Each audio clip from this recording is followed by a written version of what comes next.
Hoffman and Trent Hoffman, and you're listening to Big T and Little T, a Star Wars podcast. Welcome to episode 71. Today we're circling back to season 2 of Star Wars Resistance with episode 5, The Engineer. Unfortunately, Little T couldn't join me today, but the show must go on, and we are going to be talking a couple things before we dive into episode 5 of Star Wars Resistance. Okay, so first up, Matrix Resurrection trailer. I am so excited for this. That dropped, I think, last Thursday, and wow, that was fantastic. A lot of debate on the old interwebs if this is a reboot, this is a soft reboot, where does it fall? Could it be a complete Matrix iteration reboot? Who knows? But all I know is it looks really cool. Obviously, there's this part where Trinity doesn't recognize Neo, and we have like a younger Morpheus, and there's all these kind of things. So some people are thinking that it falls between Matrix 1 and 2, but also at the end, of Matrix 3, the Matrix is kind of reset. So who knows? Maybe this is another iteration of Neo. Yeah, there's so many possibilities, but visually it looks fantastic.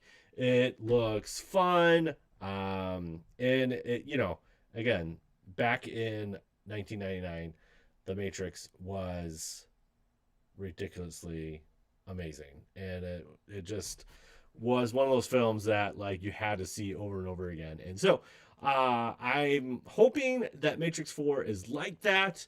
It would be cool to again not only get a little bit more modern in the filmmaking process, but just to carry on the story and everything. So I think that would be fantastic.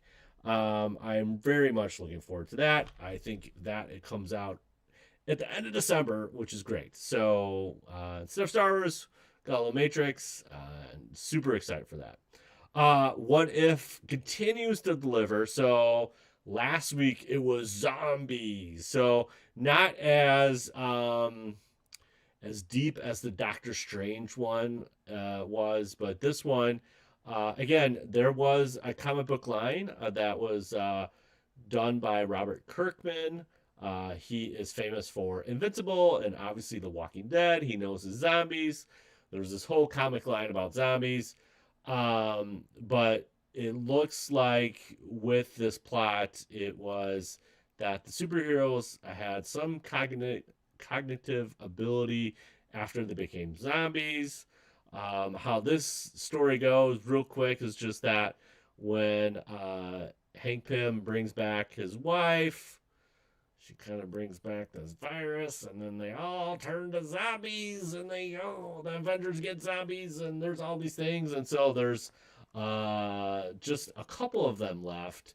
Yeah, it's super fun. I love these things. I love how they plan everything, and we had Spider-Man trying to help out and keep everything together. And then we have this really cool part with Vision and Wanda that's super unique. And yeah, it's just fun. It's just a fun. I really enjoyed this episode. Got to see Cap as a zombie and all, and that's kind of the title thing, but whatever. It is cool. If you're not checking out What If, I think it's a fun little variance in the MCU, but I really think they're training our brains for bigger things that are going to be happening with this Phase 4. And so I think that's going to start with the Spider-Man movie and continue in with the Doctor Strange movie. So the end, maybe a little Internals. I'm really clueless on Internals. I don't know where I sit with that. I'm not even sure, but I'll go see it. Yeah, it's What If is really cool. I really enjoy what they're doing. I like kind of the straight up replacement, kind of like, oh, not this person replaces this person, which is kind of cool. But I also like these kind of This one was zombies, and yeah, there's this really cool part at the end. I won't spoil it, but if you have to check it out, you have to check it out. It's fun. Another trailer came out, Hawkeye. Holy cow! So this is coming now.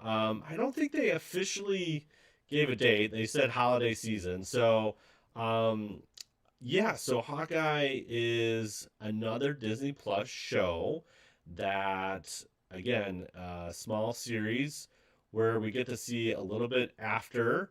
It looks like Infinity War, and he's got to pay, when he was Ronin, and he was enraged. It looks like there's some leftover business that has to be taken care of. And so, yeah, it looks really, really cool.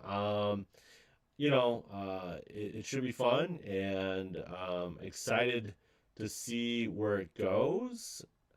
Again, it's a trailer. You're supposed to get excited. I got excited. There's explosions and arrows and all this kind of stuff, and yeah, it should be a really, really cool show. And they're really nailing that small screen vibe with these kind of deeper character things. So I'm interested to see where they take Hawkeye and all that stuff. So took a couple days off for my birthday, so appreciate all the birthday shout-outs on the old interwebs. But yeah, took a couple days off. Got to kick off the football season with my boys on Thursday night, which was nice. Friday was my actual birthday, and we did a bunch of running around, and then we had like 2 birthday parties this weekend. It was crazy, crazy, crazy. But then I took Monday off, which was a nice thing, and got to go downtown, have breakfast with my son Jordan and his girlfriend. It was a lot of fun. And I got to visit this pro wrestling tees shop, but then it was closed. I was really bummed. But yeah, it was a fun time. And now I'm back to reality, and it's like, okay, well, now we got something to look forward to this week with another What If, and there's a lot of cool stuff coming up. And then the Bears lost too. I was very disappointed in that. But fantasy football is in effect, and so I'm the commissioner of my league, and I still hold the whole trophy, but I lost this weekend as well. And so, to recap, it could have been better, but it was good. It was a good weekend. All right, so let's dive into The Engineer. Now, The Engineer is like a really simple story. You're going to find this with, I think that's somewhat of maybe the gripe of Star Wars Resistance. It's maybe too light and it doesn't get too deep, but this one is pretty straightforward. Let's see, what does the official description? It says Kaz and Sanara investigate a distress signal and find a survivor of a first order attack, but is she really who she claims to be? If it's asking that question, you know that's not the answer. Or we know that she's somebody else. So Niku is trying to fix up the ship. The Colossus is in bad shape as always, and they during getting the system set up, they pick up a distress signal. Kaz is like, okay, let me investigate that. Maybe we can see what's going on, because it looks like she was also attacked by the First Order. So they go and find this ship, and it's derelict. But they find Nina on the ship, which is cool. She is, I don't know if she's I'm not sure what her species she is, but they find Nina, and they immediately bring her back to the ship. She said her ship was attacked by the First Order. They bring her back, and Kaz introduces to Doza and Jaeger, and she just starts fixing stuff, and so she gets herself introduced to Niku, and they hit it off, and she's going around, and she is just fixing stuff on the Colossus, and it's pretty cool. I mean, I love Niku because he's so positive, and he really trusts people, and he just has a really good outlook on things. And so he is just going down the list, and it's clear that Nina has the skills to pay the bills and is just fixing everything. She's fixing stuff. During this process, though, the pirates who are still on the ship, she feels that the pirates are rerouting energy from the Colossus to her ship, or to their ship, I should say. And it kind of, she kind of sets herself up to, like, she doesn't like pirates at all. And she shares with Niku later that when she was younger, she was invaded by pirates, and then she was essentially like a slave. She got sold and all this kind of stuff. So it's not a good situation, and so she has a little beef with pirates. Pirates don't like her, and so they, it just becomes like a little rift. And then so what's going on there is that what is her name again? Sinera is not so up and up on Nina, and she doesn't trust her. And so she gets Kaz involved and says, "Hey, let's kind of check this out and see what her story is." So they go back to her ship, and her ship, the first thing that kind of throws her off is that the ship log, the navigation log, is encrypted.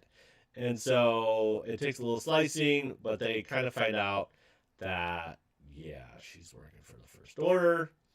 Cass feels really bad because she didn't believe her, and so now he's got to tell Niku, like, yo, this new best friend that you have is not who she thinks who you think she is. And so there we go into as they're, Kaz kind of pulls Niku aside as they're doing stuff. When they come back from that conversation, Niku is split. They start chasing after her. She pulls a blaster and starts blasting them. Niku is devastated by this news. And comes to find out that, yes, she was a First Order operative, and she repaired so much stuff that it took all the power. And so some of the things, as far as communications, engines, shields, weapons, all those things were taken offline. So now the Colossus is just a big sitting duck. Not good. And so she informs the First Order of the coordinates, and guess who shows up but Commander Pry, and he's ready to execute. And so now Pry's there with his super duper Star Destroyer, and nothing's online. So now Niku goes to the command bridge and has Kaz go around and shut things off to get the power routed to the right things. Yeah, it's a whole thing, and they go through all this stuff. Again, Niku escapes, and she kind of goes past the First Order. They're like, "Thank you very much. Here's your payment. See you later." And now Kaz and Niku are doing their thing and trying to get everything kind of rerouted appropriately. They finally do blast a couple ties out of the air, and bada bing, bada boom, they hyperspace out. Pry is obviously furious. We've seen this before in Empire and all this kind of stuff where, the hyperspace drive is disabled, and look at, there you go. She's gone. So now Pry changes his tune about Nina and goes, okay, if we see the engineer again, we're going to execute her. So they escape, which is great for the Colossus crew, but, Niku is devastated. And there's a really cool line that Kaz says to Niku, and really it boils down to, Niku is mad that he trusts people, and why did that happen? And Kaz says, don't change. That's not, that we love you, who you are, and what you do. And I think that's kind of a really good statement, because again, it's you should just be yourself. Yes, sometimes something like Niku, who is very trusting, you are going to get burnt every once in a while, but you shouldn't just change who you are because of those circumstances. So it was cool. Yeah, and then Niku, of course, says he is now Niku. Kaz is his bestest friend, and but he also, his friends, he's very fond of a chair, he says, and Buggles is quite interesting, and he loves Bebo, and so yeah, and so Niku's all over the place. He just loves everybody, and Kaz enjoys Niku's company. But yeah, so now the classes is off. But it was, it's a very clean and tight story here for the engineer. And I think the takeaway is with this one is, again, be yourself. But you also have to be a little cautious of new people coming into your circles, and so might want, not that you have to do a background check, but you might have to see what's going on there. But there you have it. That is the engineer. Nothing too crazy there, but it was. I mean, it was okay episode. Uh, it's just a fun. It's just a fun little, I guess. Episode. I wish it had a little bit more meat. But it was a lot of fun checking that out. So there you go. That is the engineer from Star Wars Resistance, episode 5. You can find all our stuff on the socials. Big T, Little T podcast on the Instagram. BLILT podcast on Twitter. What else? Twitch.tv/Big T, Little T. Those are the main channels you can find us. We also have a YouTube channel. So just follow us everywhere. Like us, subscribe, click the bell, whatever. You get it. Hey, we got some stickers as well. So we want to hear from you. So if you've seen the engineer, definitely let us know your thoughts on the engineer. Also, you can comment or tweet or rate us on the Apple Podcast, and you take a screenshot, whatever, of that 5-star rating. We'll play it on the upcoming episode, and we want to send you stickers. Or if you have a Star Wars question, you can email us at bigtlittlepodcast@gmail.com. That way we can get that email, and we can also read that on the upcoming episode and answer your question, and we would love to send a sticker right to your door. That's all the ways you can get hold of us, and we'll be continuing our reviews of Star Wars Resistance Season 2. How do we end this? Okay, now remember, truly wonderful the mind of a child is, and may the Force be with you always.